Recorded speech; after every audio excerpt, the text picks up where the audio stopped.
আসিফ মাহমুদ ও মাহফুজকে প্রার্থী করতে রাজি নয় জামাত। মাহফুজ আলম আর আসিফ মাহমুদকে প্রার্থী হিসেবে মানতে নারাজ জামাত। এদিকে জামাতের সাথে জোট করা নিয়ে এনসিপিতে বড় ধরনের ভাঙন। তাসনিম জারার পদত্যাগের পর আরও ৩০ জন কি তবে দল ছাড়ছেন। জুলাই বিপ্লবের চেতনার দোহাই দিয়ে নতুন দল গড়া এনসিপি কি এখন অস্তিত্বের সংকটে?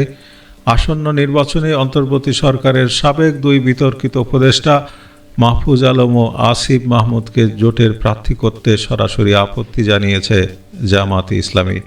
দলটির নেতাদের সাফ কথা, এই দুই উপদেষ্টার বিতর্কিত কর্মকাণ্ডের দায়ভার জামায়াত এনসিপি জোট নেবে না।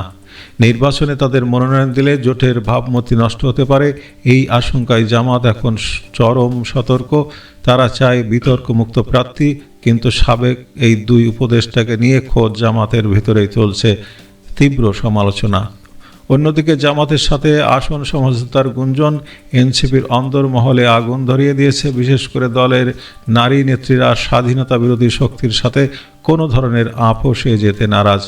তাসনিম জারা, তাসনুমা জামিন এবং সামান্তা শারমিনরা মনে করছেন, ধর্মভিত্তিক রাজনীতির সাথে হাত মেলানো জুলাই গণঅভ্যুত্থানের চেতনা এবং তরুণদের প্রত্যাশার সাথে সরাসরি বেইমানি।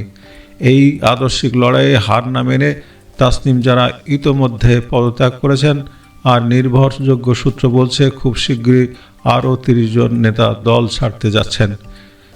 রাজনৈতিক পর্যবেক্ষকরা বলছেন, জামাতের সত্ত্ব আর এনসিপির অভ্যন্তরীণ কোন্দল দলটিকে এক গভীর সংকটে ফেলে দিয়েছে। একদিকে জামাতের উপর নির্ভরশীলতা, অন্যদিকে নিজেদের